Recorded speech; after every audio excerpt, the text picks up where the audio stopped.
नमस्कार। खबर बात की खास बात में मैं आरती सभी दर्शकों का हार्दिक स्वागत करती हूँ। मैं मेरी झांसी नहीं दूंगी। यह जब भी हम सुनते हैं तो सबसे पहले हमारे दिल और दिमाग में जो छवि आती है वो आती है अंग्रेज़ों के खिलाफ घोड़े पे सवार, हाथों में तलवार और आंखों में अंगार लिए महारणांगना झांसी की रानी का। 12 दिसंबर झांसी की रानी का तिथिनुसार जन्मदिन है, तो इसी अवसर पर हमने विशेष चर्चा का आयोजन किया है। इस चर्चा हेतु हमने आमंत्रित किया है सौ नंदिनी सुर्वे जी को। नंदिनी जी, मैं आपका स्टूडियो में हार्दिक स्वागत करती हूँ। नंदिनी जी, आज हम जानना चाहेंगे रानी लक्ष्मीबाई के जन्मदिन बचपन से, तो उनका बचपन कैसे बीता? सर्वप्रथम सभी दर्शकों को मैं नमस्कार करती हूँ। झांसी की रानी लक्ष्मीबाई का चरित्र जो है वो हमारे लिए बहुत ही स्फूर्तिदायी है। ये झांसी की रानी लक्ष्मीबाई मीन्स दूसरे बाजीराव पेशवा जो थे, उनके बंधु चिमाजी अप्पा के व्यवस्थापक श्री मोरोपंत तांबे जी और उनकी पत्नी भागीरथी बाई, तो इन दंपति के घर मार्गशीर्ष कृष्ण चतुर्दशी अर्थात 1757, लेकिन ईस्वी सन अनुसार यानी अंग्रेजी कालगणनानुसार 1835 में उनका जन्म हुआ। तो मोरोपंत जी ने उनका नाम मणिकर्णिका ऐसे रखा, तो लाड से सब उनको मनुताई इस नाम से बुलाते थे। तो ये मनुताई जो थी वो बहुत ही सुंदर, कुशाग्र बुद्धि की और बहुत ही होशियार थी। तो लेकिन विधि का विधान देखो कि जब 3-4 साल की वो मनुताई थी तब उनसे माँ का साया जो था वो निकल गया। तो उसके बाद ब्रह्मावर्त में अपने पिताजी के साथ, मोरोपंत जी के साथ, वो दूसरा बाजीराव पेशवा जो है उनके आश्रम में उसके बाद चली गई। तो अभी जैसे देखा तो बचपन में माँ बच्चे के सबसे करीब रहती है, जो हर बात बच्चे को अच्छी बुरी की सीख देती है। अगर उसी का साया चला गया तो फिर रानी लक्ष्मीबाई को मतलब ऐसे शिक्षण किसने दिया, युद्ध कला का शिक्षण कैसे दिया? कैसे कि ये जो रानी लक्ष्मीबाई थी, शुरुआत से बचपन से ही रणभूमि में युद्ध के दाव पे सीखना या मैदानी खेल खेलना उसे बहुत पसंद था। और दूसरा बाजीराव पेशवा के बंधु नाना साहेब राव साहेब के साथ वो ब्रह्मावर्त में उनके हवेली में वो तलवार चलाना, बंदूक चलाना, दंडपट्टा चलाना, तो ये प्रशिक्षण वो लेते थे ना, तो उनके साथ वो भी रहते थी बचपन से, क्योंकि उसको पहले से ही उसमें बहुत रुचि थी, लगाव था उसमें। तो वो देखती थी और सब सीखा उन्हें, वो देखते देखते उसने भी वो सीख लिया उनसे। और उसके साथ साथ उनका लेखन, वाचन, अक्षर ज्ञान, ये जो उनका शिक्षण था, मूलभूत शिक्षण, वो भी उनके साथ चलता था। मतलब शास्त्रों के साथ शस्त्र का भी उनका ज्ञान होता था। नंदिनी जी, जैसे कि हम जानते हैं जब भी हम किसी महापुरुषों का इतिहास देखते हैं, उसमें झांक के देखते हैं, तो कैसे होता है ना कि उनके जीवन में कुछ पड़ाव रहते हैं जो उनका इतिहास और भी रोमांचकारी बनाने में सहाय्य करता है। तो रानी लक्ष्मीबाई के जीवन में ऐसे कौन से पड़ाव आए थे? रानी लक्ष्मीबाई इनका जो जीवन है ना, तो बहुत ही स्फूर्तिदायी है और उनमें बहुत सारे संकट उनके जीवन में भी आए हैं। जैसे कि मैंने पहले ही कहा कि जब वो 3 साल की थी तब माँ का साया उनसे चला गया। आयु के 7वें वर्ष में यानी 1842 में उनकी शादी हो गई। तो झांसी रियासत के अधिपति गंगाधर राव नेवालकर उनके साथ उनकी धूमधाम से शादी हुई। तो शादी होने के उपरांत ये जो मनुताई थी, तो उसको सब झांसी की रानी लक्ष्मीबाई उनका नाम रखा। तो तब से झांसी की रानी लक्ष्मीबाई उसके नाम से वो पहचानने जाने लगी। जब 1842 में उनकी शादी हो गई और 1851 में उन्होंने एक पुत्र रत्न को जन्म दिया। तो ये होने के बाद, पुत्र रत्न मिलने के बाद गद्दी का उत्तराधिकारी मिल गया। इस वजह से गंगाधर राव, रानी लक्ष्मीबाई दोनों भी प्रसन्न थे, आनंदित थे। लेकिन हम बोलते हैं ना कि काल मृत्यु से कोई नहीं बचता। तो जब वो पुत्र उनका 3 महीने का था तो वो उन्हें छोड़कर चला गया, उसे काल मृत्यु ने उनसे छीन लिया। तो ये जो दुख उनके जीवन में था, उनको दोनों के जीवन में, गंगाधर राव और रानी लक्ष्मीबाई, ये सहन नहीं कर पाए। गंगाधर राव ज़्यादा दुखी हो गए इस पीड़ा से, और उसमें ही इस सहन होने के न कारण तो उन्हें संग्रहणी के विकार से वो बाधित हो गए। बहुत सोच विचार उससे वो संग्रहणी के विकार से बाधित हो गए, और उन्होंने एक इच्छा प्रदर्शित की कि अभी गद्दी का उत्तराधिकारी तो नहीं है, तो दत्तक हम लेंगे। तो उन्होंने उनके ही राजवंश के वासुदेव नेवालकर के पुत्र आनंदराव इनको दत्तक लिया, और दत्तक विधि के उपरांत उनका नाम दामोदर राव ऐसे रखा। तो ये दत्त विधि की कृति पूर्ण होने के बाद ये जो गंगाधर राव थे, एक दिन दोपहर को 21 नवंबर 1853 की दोपहर को उन्होंने भी रानी लक्ष्मीबाई को छोड़ के वो चले गए, उनको मृत्यु को प्राप्त हो गए। तो आप देखेंगे तो ये उनके जीवन में पहले माँ चल बसी, उसके बाद पुत्र वियोग उनको हो गया, और उसके बाद पति वियोग। तो आयु के 18वें साल को वो विधवा हो गई। इतने बहुत सारे संकट उन्होंने अपने जीवन में, सिर्फ 18 साल के जीवन में उन्होंने देखे हैं। अब तक की मिली जानकारी से प्रतीत होता है कि रानी लक्ष्मीबाई का जीवन जैसे मतलब उनकी आयु बढ़ती गई, वैसे ही उनकी जीवन की कठिनाई भी बढ़ती गई। हाँ सर। तो फिर ये कठिनाई के साथ उन्होंने क्रांति के तरफ कब मोड़ लिया? मतलब जैसे मैं मेरी झांसी नहीं दूंगी, ये जो उनका नारा है वो कैसे गूंजा? जैसे कि मैंने पहले से कहा कि उन्हें युद्ध कला सीखना, दाव पे सीखना, पहले से ही वो बहुत उसमें रुचि लेती थी, और अपने राज्य के प्रति, अपने देश के प्रति वो बहुत स्वाभिमान महसूस करती थी। तो एक दिन 7 मार्च 1854 को अंग्रेज़ों ने एक राजघोषणा प्रसिद्ध की थी। तो उस राजघोषणा में उन्होंने लिखा था कि झांसी संस्थान के सर्व अधिकार निरस्त कर दिए गए हैं, उनका दत्तक विधान जो है वो नामंजूर किया गया है, झांसी की रानी लक्ष्मीबाई है ये भी उन्होंने नामंजूर किया है, ऐसी राजघोषणा में वो उन्होंने लिखा था। तो ये समाचार जब रानी लक्ष्मीबाई तक पहुँचा तो बहुत ही गुस्से से वो लाल हो गई, क्योंकि एक प्रकार का अत्याचार था, उनके लिए वो अत्याचार था। हालांकि वो अपने राज्य के प्रति, देश के प्रति बहुत स्वाभिमान थे, और सभी प्रजाजन भी उन्हें अपने रानी के तौर पे, रानी के माध्यम से देखती थी। तो ये समाचार सुनते वक्त तो वो बहुत ही क्रोधित हो गई थी। और जब उनकी गोरा अधिकारी, अंग्रेजों की तरफ से गोरा अधिकारी मेजर एलिस ये राजघोषणा लेकर दरबार में आ गए और ये राजघोषणा पढ़ रहे थे, तो वो शेरनी की भांति खड़ी होकर बोल उठी कि मैं मेरी झांसी नहीं दूंगी। तो ये पहला पड़ाव था कि यानी ये पहला उनकी क्रांति की शुरुआत थी। उनके अंदर जो देव देश धर्म के प्रति जो आस्था अभिमान था वो जागृत हुआ, उस दिन से ये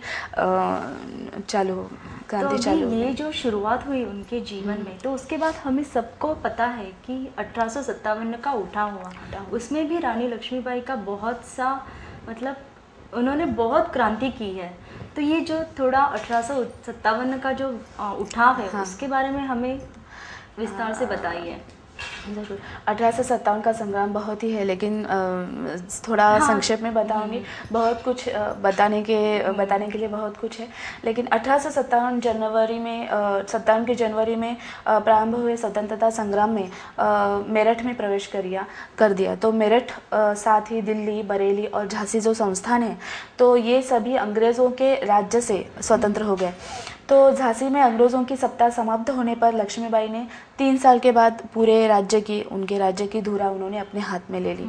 तो उन्होंने फिर से ये अंग्रेज़ों का आक्रमण झांसी पर न हो, इसलिए उन्होंने अपने देश की सिद्धता करने की कोशिश की, सेना की सिद्धता करने की कोशिश की।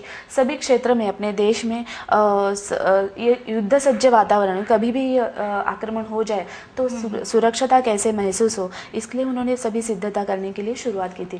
तो ये जमाने में मतलब ऐसी स्त्री पहली रही होंगी जरूर, क्योंकि ऐसा जो अंदर से, क्योंकि हम आज तक हमने देखा है कि कोई एक महिला राज्यकारभार चलाए तो सबके लिए एक अद्भुत ऐसा क्षण है। लेकिन उन्होंने अपने राज्य कैसे व्यक्तिगत जीवन में भी उन्होंने अपने के लिए देश और धन को मान्यता दी है।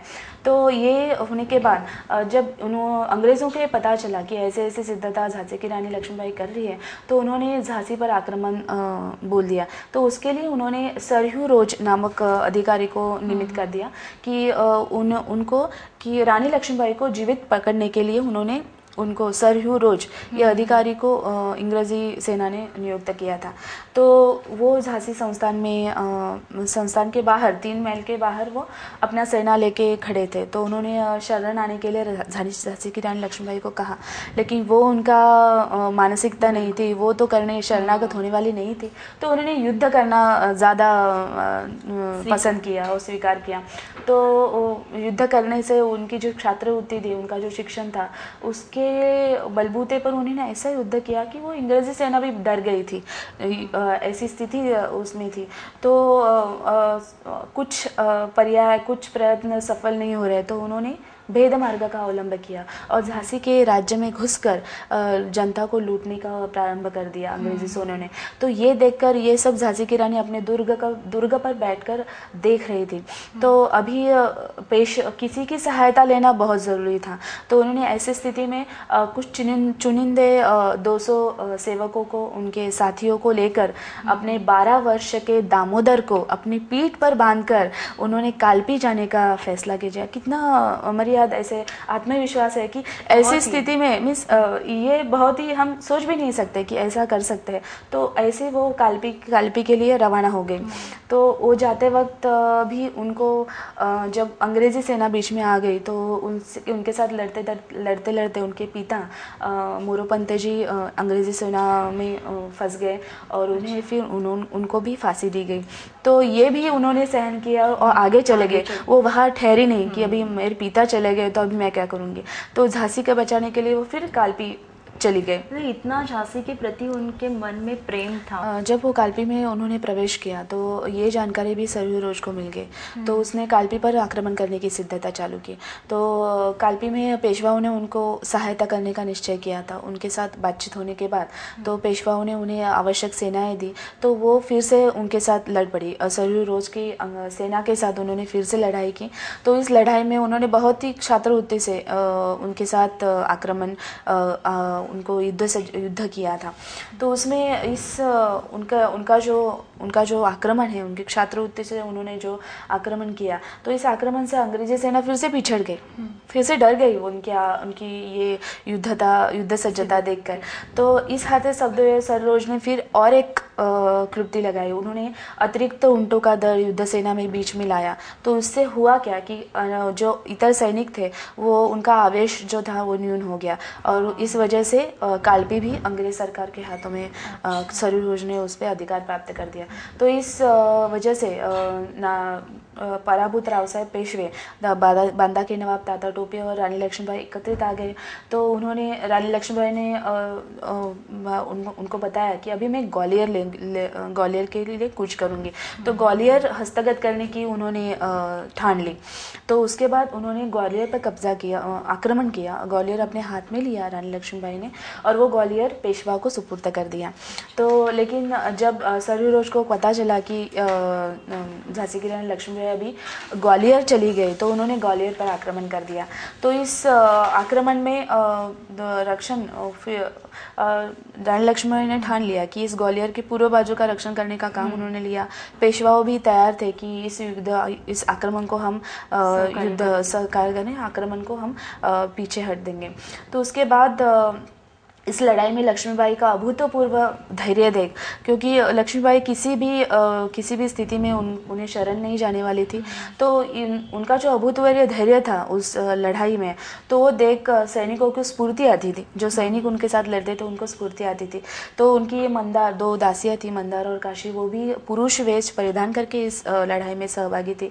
अर्थात रानी लक्ष्मीबाई ने भी पुरुष वेश परिधान किया था, जिस वजह से जो अधिकारी थे, इंग्रज अधिकारी, उनको उनको पता ना चले कि वो रानी लक्ष्मीबाई है।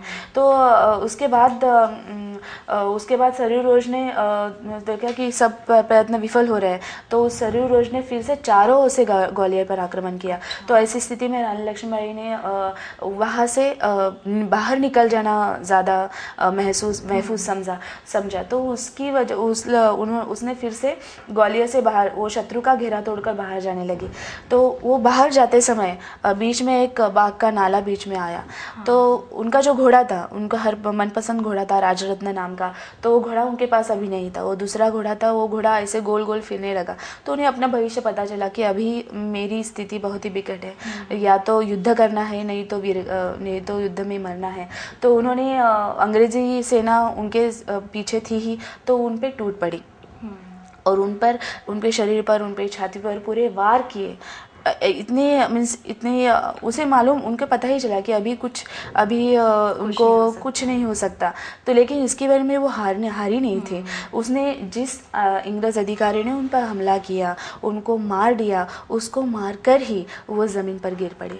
तो इतना जो साहस और अंदर से इच्छा शक्ति चाहिए वो उनके पास थी। अगर वो ज़मीन पर गिर गया और उन्हें पता नहीं था कि वो रानी लक्ष्मीबाई है, क्योंकि उन्होंने पुरुष वेश परिधान किया था, तो वो ज़मीन पर गिरने के बाद वो अंग्रेज़ी सेना वहाँ से निकल गए। तो उनके जो करीबी जो सेवक थे उनके, तो उन्होंने वहाँ से उनको उठाकर बाजू के गंगादास के मठ में उन्हें लेकर चले गए। तो उसके वहाँ जाकर उनके मुख में उन्होंने गंगोदक डाल दिया।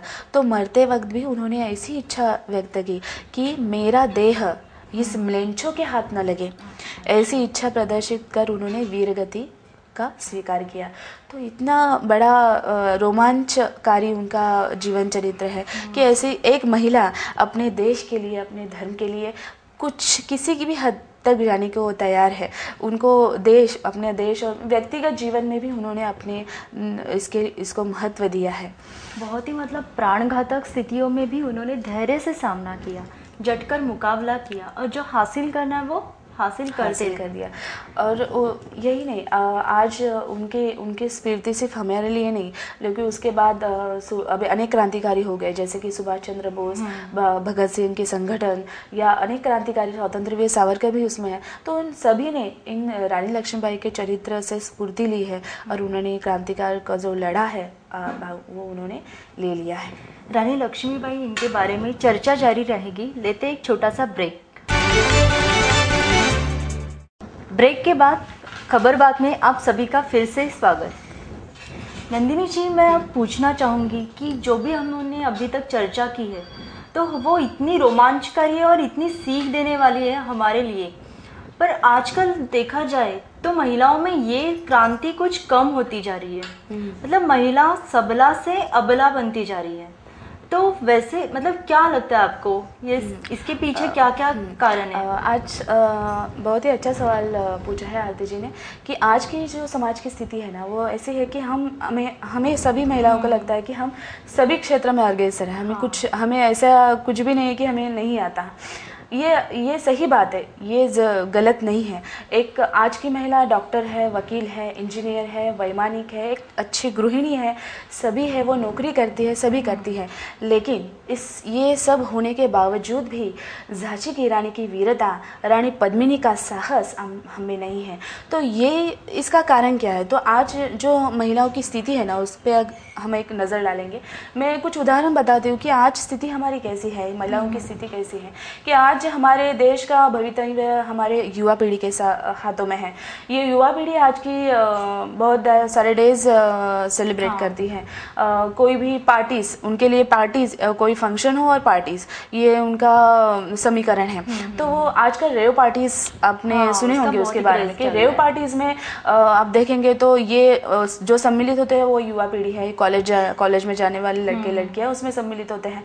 तो इस रेव पार्टीज में क्या किया जाता है, ये हमें मालूम है फिर भी हमें उसे अनदेखा करते हैं। इस रेव पार्टी में बहुत सारा मद्यपान किया जाता है, धूम्रपान किया जाता है, नशीली पदार्थों का सेवन किया जाता है और बहुत सारे गलत तरीके से डांस किया जाता है। तो ये रेव पार्टीज आज युवा पीढ़ी इसमें ज़्यादा सम्मिलित रहने की कोशिश करती है।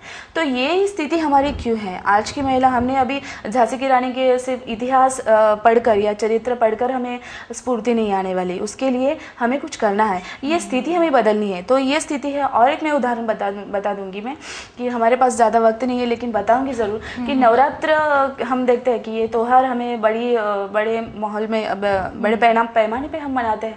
तो इस नवरात्र के उत्सव में हमने गरबा एक महत्वपूर्ण आकर्षण होता है। लेकिन नवरात्रि में गरबा देवी की पूजा बाजू में रहती है और नवरात्रि के बाद अगर हम देखेंगे तो गर्भपात करने का लड़कियों का जो प्रमाण है वो बढ़ता है। तो किस हद तक हम मीन्स युवा पीढ़ी का जो दिशा है वह स्वैराचार विकृति इस तरह जाने की संभावना है। और दूसरा और है कि आज भी अकेली महिला बाहर रास्ते पर अकेले घूम नहीं सकती, कभी उस पर आक्रमण होगा, कभी गुंडे उसका शिकार हो, उस पर शिकार हावी हो जाए, ये हम बता नहीं सकते। तो ऐसी स्थिति जो प्राचीन काल में था उससे भी ज़्यादा अत्याचार आज हमारे स्वतंत्र भारत में ही महिलाओं पे हो रहे हैं। तो स्थिति ज़रूर, तो इसके पीछे जो मूलभूत कारण है मैं बताऊंगी। तो उसका पहला कारण वो है धर्म शिक्षण का अभाव। आज हमें धर्म का शिक्षण नहीं मिलता है, धर्म के प्रति हम अज्ञान हैं। धर्म का नाम भी लेता है तो ऐसे लगता है कि जुने पुराने ख्यालात है, क्यों इसमें ये होते हैं। तो ऐसी मानसिकता, ऐसी धारणा समाज की है। तो ये हमें बदलना चाहिए कि धर्म करते हैं कि बोलते हैं कि धर्म क्या है, धर्म कुछ नहीं होता है, ऐसी स्थिति है। तो ऐसे ये एक धर्म शिक्षण का अभाव है। दूसरा, धर्म शिक्षण नहीं है इसलिए धर्माभिमान नहीं है। आज हमारे पेरेंट्स भी अपने बच्चों को लड़कियों को शॉर्ट स्कर्ट्स पहनने की अनुमति देते हैं और फिर कोई अत्याचार हो जाए तो वो रोते हैं। तो उसकी शुरुआत घर से होती है। और एक मूलभूत महत्वपूर्ण कारण इसके पीछे है वो है पाश्चात्यों का, उनके जो विकृत प्रथा है उनका अंधानुकरण। तो ये प्रथाओं का अंधानुकरण आज हमारी युवा पीढ़ी सर्रासपणे कर रही है। तो मैं उसका बताऊंगी। आज हमारी जो लड़की है, एक महिला है, वो कुमकुम लगाना, सौभाग्य के अलंकार परिधान करना, उसमें शर्म महसूस होती है। लेकिन जीन्स पहने, शॉर्ट्स पहने, टाइट कपड़े पहने, वो पहनने से उसे मॉडर्न फील होता है, उसे अच्छा लगता है, उसे लगता है कि मैं बहुत अच्छी हूँ। तो ये जो मानसिकता है ना, ये मानसिकता हमारी ये पाश्चात्यों का अंधानुकरण करके हमें ये डे सेलिब्रेटेड करते हैं। माता पिता मदर्स डे सेलिब्रेट करते हैं। हाँ, वैसे हमारी संस्कृति बोलते हैं कि माता पिता का रोज मदर्स डे है, इसके लिए एक दिन काफ़ी नहीं है। तो ये उदाहरण है। तो ये अंधानुकरण है पाश्चात्यों का। तो इससे ये बहुत सारे कारण हैं। तो इस वजह से आज हमारी स्थिति ऐसी है। जी, अभी मैं आगे पूछना चाहूँगी कि ये तो सारी समस्याएं हुई, इसके ऊपर उपाय क्या है? आपकी समिति इस कार्य के प्रति क्या करती है? और एक ये उपाय के बारे में और एक मैं छोटा सा स्थिति के कारण और एक बताना चाहूँगी कि आज की स्त्री जो है ना, वो आर्थिक दृष्टया सबल है लेकिन शारीरिक और मानसिक दृष्टया वो दुर्बल है। कोई भी विपदा उसके ऊपर आती है तो या किसी ने विनय भंग उसे किया जाता है तो एक तो उसका मानसिक संतुलन बिगड़ जाता है, नहीं तो आत्महत्या करती है। तो ये जो उसकी दुर्बलता है ना, ये दुर्बलता दूर करके उसको समर्थ बनाने की आज आवश्यकता है। तो इसलिए आप अपने जो उपाय पूछा, तो पहला उपाय ये है कि धर्माचरण करना। आज हम समाज में बहुत सारे धर्माचरण करते हैं, लेकिन धर्माचरण का महत्व क्या है कि हम अपने ही घर से शुरुआत करते हैं कि हमारे जो पूर्वज थे, हमारे दादा परदादा दादी, वो धर्माचरण करते थे। बहुत सारी सात्विक वेशभूषा उनकी थी, वो सभी धर्माचरण, व्रत वैकल्य, पूजा अर्चा वो करते थे, लेकिन वो समाधानी थे। आज हमारी स्थिति ऐसी है कि हमारे लिए बहुत सारी सुविधा उपलब्ध है, हमारे घर में बाहर सभी है, लेकिन फिर भी इतना सब कुछ होते हुए भी हम असमाधानी हैं। तो इसका कारण क्या है कि जो व्रत वैकल्य हमारे दादा परदादा पहले करते थे, मनोभावे करते थे, तो उससे उन्हें ईश्वर का प्रचंड सामर्थ्य मिलता था। लेकिन आज स्थिति ऐसी है कि हमें वो करते हैं, उसका हमें आनंद नहीं मिलता, इसलिए हम असमाधानी हैं। तो धर्माचरण करना महत्वपूर्ण है। हमने अभी झांसी की रानी का उदाहरण देखा, तो उनका अगर हम चरित्र देखेंगे ना, तो वो धर्म पालन करती थी। हमारे बहुत वीरांगनाएं हमारे इतिहास में हो गई, जैसे कि राजमाता जिजाऊ हैं, उन्होंने हिंदवी स्वराज्य स्थापन करने के लिए छत्रपति शिवाजी महाराज को प्रेरणा दी। अहिल्याबाई होलकर हैं, रानी पद्मिनी है। ये जो वीरांगना है ना, वो जो पराक्रम उन्होंने किया है वो किस बलबूते पे किया है? तो पहला उनके पीछे कारण है कि वो धर्म पालन करती थी, उनके पीछे धर्म की शक्ति थी। और ईश्वर का वचन है कि धर्मो रक्षति रक्षतः, अर्थात जो धर्म का रक्षण करता है उसका ही भगवान रक्षण करता है। तो उदाहरण भी उसके बारे में बताना चाहूँगी कि महाभारत में हमें मालूम है कि द्रौपदी वस्त्रहरण हो रहा था, तो उस दिन उनकी मदद के लिए कोई नहीं आया। राज्यसभा में सब उनके मौजूद थे, लेकिन कोई भी मदद के लिए नहीं आया। तब भगवान श्री कृष्ण ने उन्हें मदद की। तो ऐसे ही आज भी अगर हमारे साथ अत्याचार हो रहा है, हमारे ऊपर संकट आ रहे हैं, तो ऐसी स्थिति में भगवान हमारा रक्षण करेगा, लेकिन उसके लिए ज़रूरत है कि हमें धर्म पालन करना है। तो इसलिए हिंदू जन जागृति समिति जो है, हर जगह धर्म शिक्षण वर्ग उन्होंने चालू किए हैं। इस धर्म शिक्षण वर्ग के माध्यम द्वारा हमारे धर्म की जो त्यौहार है, जो उत्सव व्रत आते हैं, तो उसका शास्त्र उसमें बताया जाता है, धर्म के बारे में बताया जाता है। तो उससे होता क्या है कि हमारे मन में धर्म के प्रति आस्था, प्रेम निर्माण होता है और धर्माभिमान जागृत होता है। तो आपको भी अगर चालू करना है धर्म शिक्षण वर्ग, तो ज़रूर हमसे संपर्क कर सकते हैं। धर्म शिक्षण के साथ साथ आपकी संस्था कुछ समिति कुछ महिलाओं को ट्रेनिंग देती है क्या? ज़रूर। तो जैसे मैंने पहले उपाय किया कि धर्माचरण करना है, दूसरा उपाय यह है कि स्व संरक्षण प्रशिक्षण लेना। क्योंकि एटलीस्ट अगर मुझसे शारीरिक और मानसिक क्षमता है, तो मैं खुद को तो बचा सकती हूँ। तो इसलिए स्व संरक्षण प्रशिक्षण लेना बहुत ही ज़रूरत है। समिति ऐसे प्रशिक्षण लेती है। हम भी अपने वैयक्तिक तौर पर अपने स्तर पर ऐसे प्रशिक्षण ले सकते हैं, जिससे हम पे कोई विपदा आए तो एटलीस्ट हम अपना बचाव तो कर सकते हैं। और तीसरा अत्यंत महत्वपूर्ण उपाय वो है संगठन। कलयुग का महत्वपूर्ण सिद्धांत और वो है संघे शक्ति कलयुगे, अर्थात संगठित होने से ही हमें ईश्वर का आशीर्वाद मिलता है। जहाँ संगठित है वहाँ ईश्वर का अधिष्ठान होता है। बिल्कुल। तो इसलिए हमें महिलाओं ने संगठित रहने की कोशिश रहनी चाहिए। किसी भी अत्याचार हो रहा है तो संगठितपने उसका प्रतिकार करेंगे तो निश्चित रूप से उसे बचाव कर सकते हैं। तो और मैं उदाहरण दूंगी, 4-5 दिन पहले ही नवी मुंबई में एक रास्ता रोको आंदोलन हुआ है।